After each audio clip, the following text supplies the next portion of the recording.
kapunto kalayoon sa biliting areas sa mga venues sa hinampang, isa ka mayor nga problema sa mga partisipante sa Iloilo School Sports Council Meet 2024. Supply sang tubig kag tuman ka init nga tiyempo, pilaman sa problema sa mga atleta kag coaches. Inianggin tutukan ni John Sala live sa Iloilo Sports Complex sa Iloilo City. John, kamusta?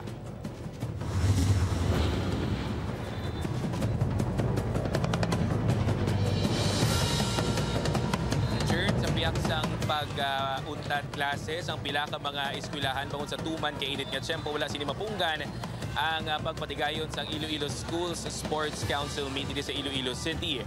Apang siguro man sang Schools Division of Iloilo nga mayara sang medical team sa tagsa ka mga biliting areas kag sporting event venues agud nga masiguro ang seguridad sang mga partisipante.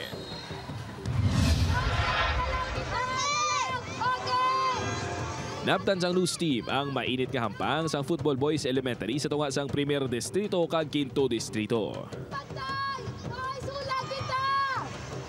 Good! Pantay, wide kita, besta! Bangod sa tuman kay init nga tiyempo, nakaalerto man ang mga coaches sa mga atleta. Ginapainom namon sang damo nga tubig para hindi sila ma-dehydrate.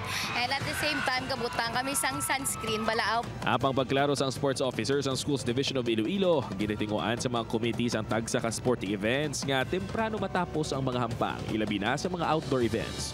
Sa football, nagikan sa duwa ka mga original nga venue, gintingob na lang ang hampang sang siyam ka mga team sa secondary, kag walo naman sa elementary sa Iloilo Sports Complex.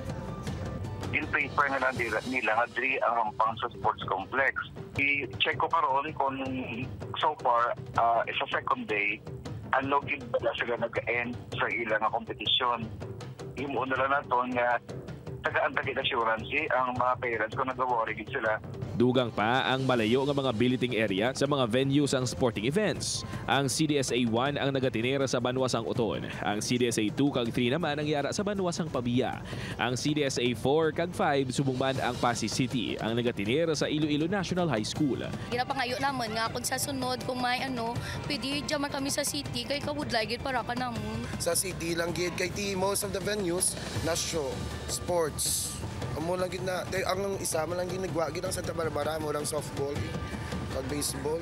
Apang sunod sa SDO Iloilo ang pagpahamtang sa mga biliting areas ang nadesisyonan sa mga school heads kag miyembro sang komite. I do believe that ang mga units nga ina have measures kag strategies kung paano nila mapahapos man ang pagbiyahe sa mga kabataan. Mapasiguro man nila nga ang tanan nga needs sa mga bata will be provided. Samtang pag-abot naman sa supply sang tubig sa pila ka mga biliting areas, mismo ang mga LGU ang nagabuligay agud mabuligan ng ilang mga atleta.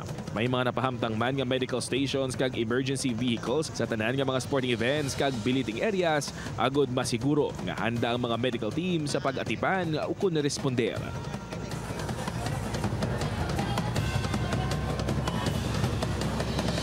Sa pinakauli nga medal tally sa elementary level, nagapanguna ang 5th Congressional District. Kinasundan sang Ilo Prisa A kag sa 3rd place naman yara ang 4th Congressional District.